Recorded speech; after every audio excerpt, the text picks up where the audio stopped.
Conforme combinamos, a nossa aula hoje ela vai ser organizada e bem técnica, né, sobre dois blocos fundamentais que a gente viu até agora do direito contratual. Desculpa o barulho aqui da rua, mas vamos tentar aqui. Primeiro, a gente vai falar dos princípios contratuais, depois a gente vai falar da classificação dos contratos. Então, a finalidade é bem simples. Ao final desses dois vídeos que eu vou gravar, vocês vão ter que conseguir olhar para um caso concreto, que vai ser a nossa atividade, e responder com esse método, né? Qual princípio se aplica, qual artigo do Código Civil fundamenta e como esse contrato é classificado e qual é a solução jurídica possível, tá? Então, ao final dos dois vídeos, o primeiro sobre princípios contratuais, o segundo sobre classificação dos contratos, a gente vai para o caso concreto, tá bom?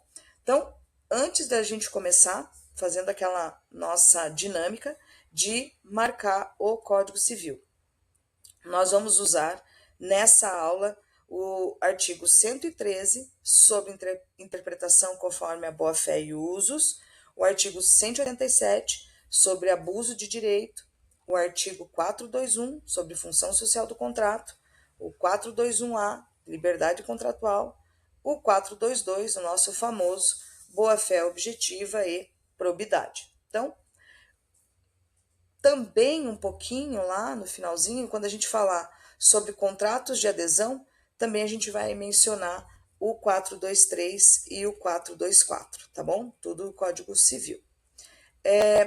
Veja, vamos começar então pelos princípios, tá? Quando a gente fala em princípios contratuais, a primeira coisa que a gente precisa entender é que os princípios, eles não são enfeites, né? Eles servem como uma lente para o funcionamento do contrato. Então, vamos lá, vamos guardar 4 funções. A primeira, os princípios interpretam o contrato, né? Ou seja, quando uma cláusula é ambígua, quando o texto é insuficiente, quando a conduta das partes cria uma dúvida sobre o sentido do que foi pactuado, os princípios ajudam a construir o significado jurídico desse contrato. O segundo princípio, a segunda função é que o princípio ele vai limitar o contrato. Veja, a existência de uma cláusula escrita não significa uma liberdade total, né? A gente falou isso em sala de aula. O direito ele vai colocar limites para impedir abuso, surpresa desleal, exploração, contradição e, como eu digo assim, o uso do contrato como uma arma, tá? A terceira função é que os princípios eles vão integrar o contrato, né? O contrato na prática ele não vai escrever tudo, né? O direito exige certos deveres e mesmo assim como que eu vou deixar claro isso aqui? Veja, a gente não consegue colocar aspectos por exemplo, ligados à boa-fé, né? Então, veja, o direito ele exige certos deveres ligados a essa boa-fé, né? Então, na prática, a gente vai precisar dessa integração, né, desses princípios, dessas deveres que não estão escritos, mas que estão ligados à boa-fé, tá? E o quarto é que os princípios eles vão fundamentar as decisões. Então, veja, quando a gente tem um conflito judicial, ou até um conflito extrajudicial, o princípio ajuda a justificar por que determinada solução é juridicamente adequada. Então, veja, se vocês entenderem isso, vocês já vão perceber uma coisa, né? Que quando o contrato está perfeito, todo mundo cumpre aquele mundo ideal, ninguém vai falar em princípio, né? Os princípios aparecem quando há um problema, quando há uma dúvida, né? Eu digo, é lá no conflito que a gente vai se alimentar, tá? Então veja, aí no direito contemporâneo existe um núcleo que domina tudo, né? E eu chamo de tripé contratual. Ele é formado pela autonomia privada, pela função social do contrato e pela boa-fé objetiva, né? Então eu tenho ali o tripé, né, no direito contemporâneo, né, quando a gente fala de contratos. E veja, aqui eu quero que você, se você for fazer um desenho lá, que você associe a cada parte desse tripé um artigo. Então, autonomia privada 421A, função social 421 e boa-fé objetiva 422. Então vamos lá, vamos pegar os bloquinhos desse aqui. A autonomia privada, ela diz assim, olha, você tem liberdade para contratar ou não, né? Ninguém pode ser obrigado a contratar algo, né? Você vai ter liberdade para escolher o seu parceiro contratual, liberdade para definir as cláusulas, né? Exceto os contratos de adesão, que você só vai aderir ao contrato, mas há a proteção, depois a gente vai ver, da boa-fé objetiva e da função social do contrato, quando há algum abuso, né, nessas cláusulas que não foram pactuadas, liberdade para definir essas cláusulas, liberdade para definir conteúdo, riscos, preço e prazo. Então, veja, lembra que eu dei o exemplo do contrato de locação? Quando você vai alugar um imóvel numa imobiliária, você pode ler o contrato e você pode dizer, olha, essa cláusula aqui não está de acordo, isso aqui eu não posso assinar, né? Se você fizer o certo, correto de ler antes de assinar, você tem essa liberdade. Mas veja, aqui é importante guardar na questão da autonomia privada que a autonomia privada não é autonomia absoluta, tá? O 421A, ele reforça que que há uma liberdade contratual, mas essa liberdade ela é lida dentro do sistema, né? E o sistema tem limites. Quais são?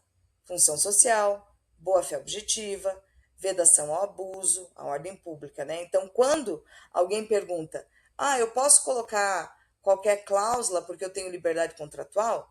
A resposta técnica é não, né? Você não tem liberdade, você tem liberdade contratual, mas ela é juridicamente conformada. Ela tem que estar dentro da lei, né? Então vamos lá. Seguindo para um exemplo simples aqui para vocês, as cláusulas elas colocam lá as partes colocam lá uma cláusula de multa, tá? Isso é autonomia. Mas imagine que essa multa seja utilizada como ameaça, como chantagem ou como você colocar uma vantagem desproporcional, né? Aí a gente entra numa outra dimensão, que é a boa-fé, a função social e o abuso de direito. Então, vamos pensar assim, a autonomia é o ponto de partida, mas ela não é o ponto final, ok? Então vamos lá. Segundo pilar, a função social do contrato. A função social do contrato, ela significa que o contrato ele não é uma ilha, né? Ela não pode ser interpretada como se ela se ela existisse fora do direito ou fora da sociedade, né? Há impactos, né? Há impactos na sociedade. Então, assim, o contrato ele deve cumprir uma finalidade econômico-social legítima compatível com o sistema jurídico. Então, assim, vamos lá, vamos memorizar três funções didáticas aí da função social. Primeiro, ela é um critério de interpretação, né? Então, quando há duas leituras possíveis, qual é a leitura que preserva a finalidade legítima do contrato e não transforma esse contrato em uma arma, né? Segundo, ela é um limite do conteúdo do contrato. Então, algumas cláusulas elas podem ser controladas porque desvirtuam a finalidade do contrato ou criam uma estrutura opressiva, né? E terceiro, ela é um limite de exercício de posições contratuais, né? Você vem até aqui, eu vou até aqui, obrigações recíprocas, porém a cláusula ela pode existir, mas no modo que como a parte exerce aquele direito pode ser incompatível com a função social. Um exemplo bem típico disso é a cláusula de rescisão, né? Em muitos contratos existe a rescisão, mas imagine uma parte dizendo ou você aceita essa vantagem absurda que eu quero impor, ou eu rescindo e te destruo financeiramente, né? Claro, em outras palavras, e às vezes a gente até assina um negócio desse, né? Mas a interpretação seria essa. Então veja, esse uso, meu óculos, esse uso da rescisão como ameaça, ele pode ser controlado por função social e por abuso de direito, tá? Então vamos para o terceiro pilar, né, que para mim é o mais importante para a prática, que é a boa-fé objetiva e probidade. Veja, a boa-fé objetiva é o princípio mais operacional do direito contratual, né? E eu vou começar fazendo uma distinção bem importante. Boa-fé objetiva não é boa intenção, tá? Boa intenção é aquela que leva o povo para o inferno, né? A boa-fé objetiva é padrão de conduta, né? Então não importa o que a pessoa sentiu ou pensou, né? Importa como ela agiu diante do contrato e diante da confiança gerada na outra parte. Então veja, o ponto mais poderoso da boa-fé objetiva é que ela cria aquilo que a gente chama de deveres anexos. Lembra que eu coloquei lá no quadro? Deveres que existem mesmo quando o contrato não escreveu. E aqui eu quero que vocês memorizem 4 deveres anexos, tá? Dever de informação, dever de lealdade e consistência, dever de cooperação e dever de proteção e cuidado. Veja, o dever de informação, ele vai aparecer quando uma parte tem uma informação relevante, né, que a outra parte não tem. E essa informação altera a decisão de contratar. Por exemplo, quando você vai vender um bem usado, né, você anuncia lá um bem e você coloca assim, sem defeitos, né? Mas você sabe que tem um defeito, você esconde um defeito bem relevante. Então, isso é uma violação do dever de informação.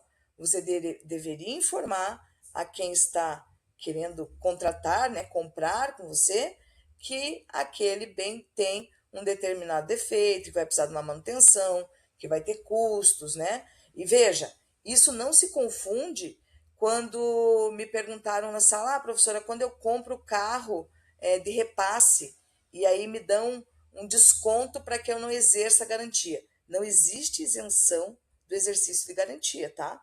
Veja, se nós estamos falando que o limite da autonomia privada é a lei, o Código de Defesa do Consumidor diz que não se exonera o dever de garantia, beleza? Então vamos lá.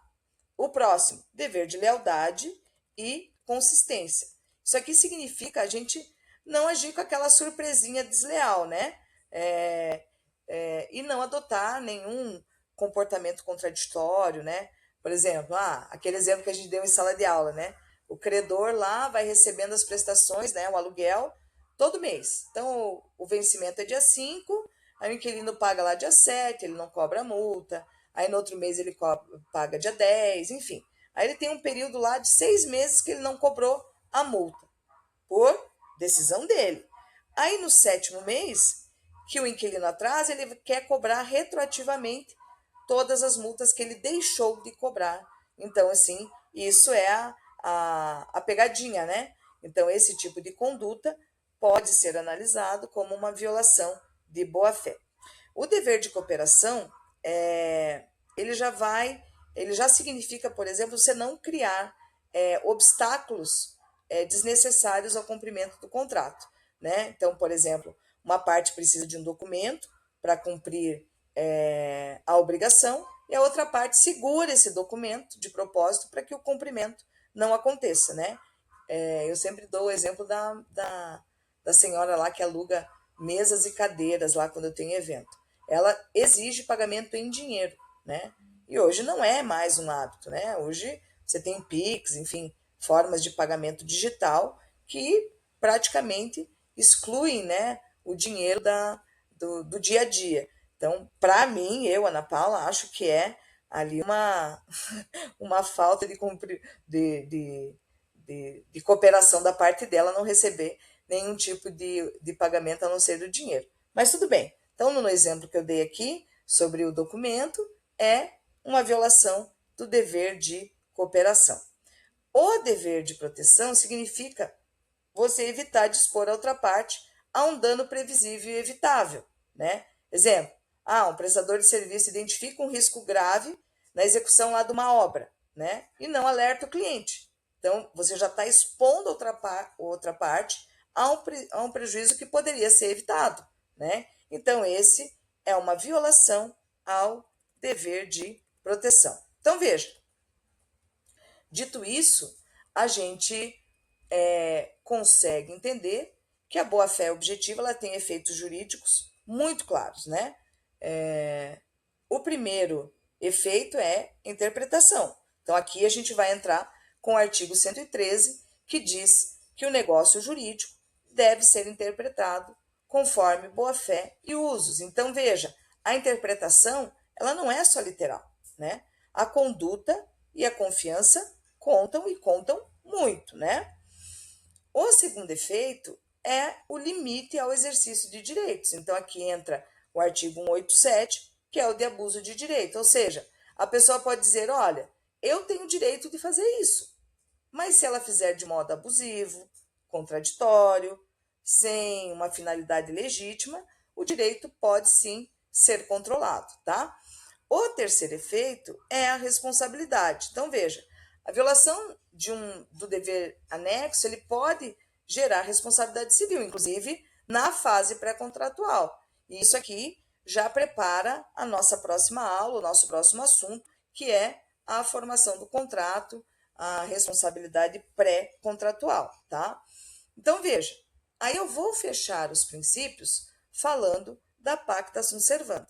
Veja, a pacta sunt servanda, ela significa que o contrato obriga e deve ser cumprido. O que está escrito, o que foi pactuado, deve ser cumprido.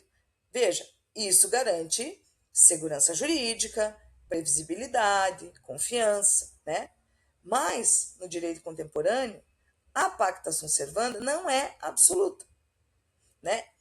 Ele convive com a boa-fé e a função social. Então, a fórmula que eu quero que vocês memorizem é assim: pacta sunt servanda mais boa-fé e mais função social é igual a cumprimento juridicamente qualificado. Então, veja, o contrato obriga, mas não obriga cegamente, né? Não pode ser desculpa para abuso, para omissão ou aquela esperteza contratual que a gente encontra bastante nos contratos de adesão. Então, veja, imagine se isso fosse, o contrato obriga, assinou, tem que cumprir, e não tivesse as duas pontas do tripé, né? Então seria aí um canal para abusos, né? Para, enfim, omissões, né? E essas questões aí que a gente chama de uma forma mais clássica de esperteza contratual. Veja, essa foi a nossa retomada dos princípios, tá? O vídeo, eu vou terminar o vídeo aqui dos princípios e aí a gente vai falar no próximo vídeo sobre a classificação dos contratos.